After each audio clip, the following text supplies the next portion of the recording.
Bonjour à toutes et à tous, c'est Paul Dame pour vous présenter aujourd'hui un nouveau sapin en sucette. Comme je vous l'ai dit précédemment, je crois, l'acromégalie serait due à une anomalie de la synthèse de GH sur production. Donc, euh, voilà. Mais dans le cas comment dire, du stress, où est-ce qu'il est le rapport? Et je vais vous le dire immédiatement. Dans le cas du stress, on a une production de cortisol, qui est l'hormone globalement du stress, par les glandes surrénales. Donc, toujours pas de rapport, du moins de prime abord. Mais la chose, c'est que le cortisol est, comment dire, reproduit, du moins les effets du cortisol sont produits par la cortisone, car c'est un très bon anti-inflammatoire stéroïdien qui permet donc de contrebalancer les effets de l'inflammation. On peut en avoir en infiltration comme en bolus de corticoïdes, directement injecté dans les veines. Et il est à remarquer que la croissance est ralentie pour un poids qui est augmenté néanmoins pour la personne. On peut donc dire que la personne ne grandit pas et prend du poids. La question que l'on est en droit de se poser, c'est est-ce que la cortisone joue le rôle d'inhibiteur de la GH, qui est la growth hormone,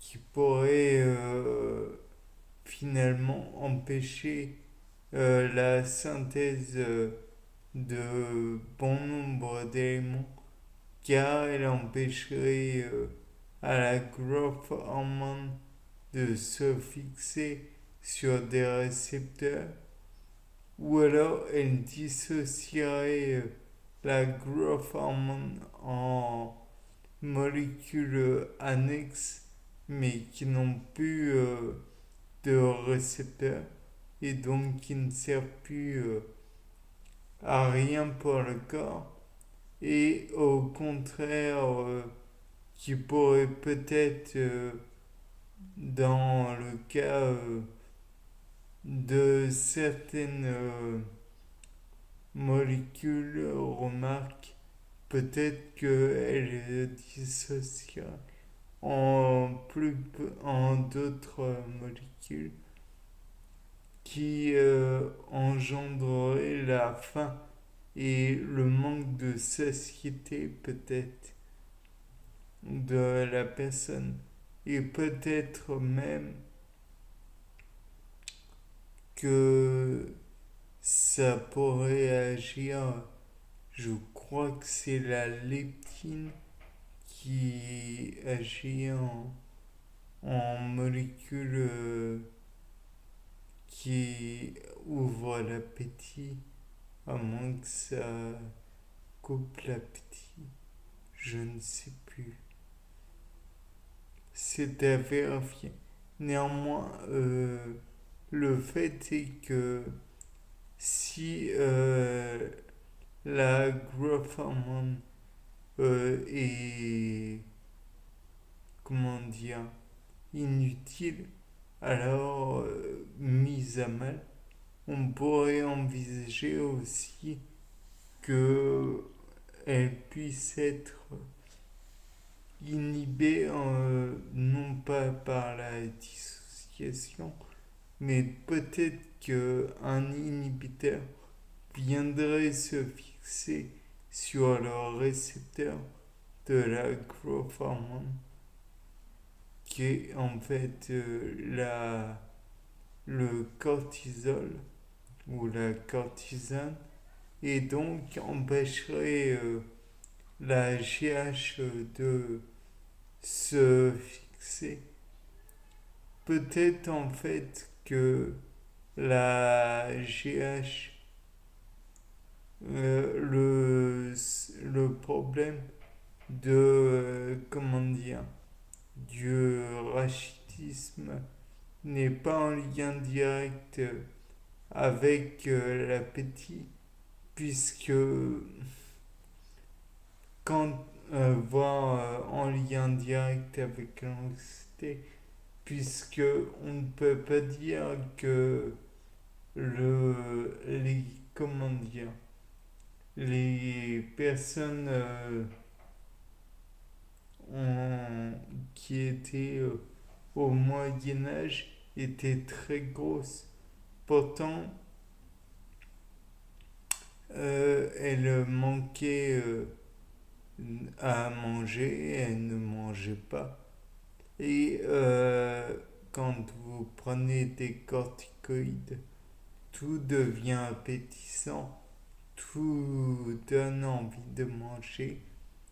Donc ils auraient mangé peut-être de la terre, peut-être naturellement, on peut avoir des doutes, ou d'autres plantes pour finalement avoir leur quota journalier. Mais là, le problème, c'est que ça ne les empêchait pas d'être rachitiques, entre guillemets, petits. Donc, le fait est que on n'avait pas à manger, on ne grossissait pas et on était petit. Donc, je me demande si le cortisol ouvre véritablement l'appétit.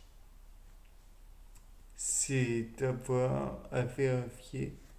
Et je pense que la cortisone peut avoir d'autres effets qui ne sont pas dits, qu'une partie de la molécule entre en contact avec d'autres récepteurs. Donc, ce n'est pas une simple partie de la molécule qui entre en contact, mais plusieurs parties de la molécule, d'après moi. Et que ces molécules empêchent la satiété. Bien, c'était Paul Dame pour vous présenter un nouveau sapin en sucette. Au revoir.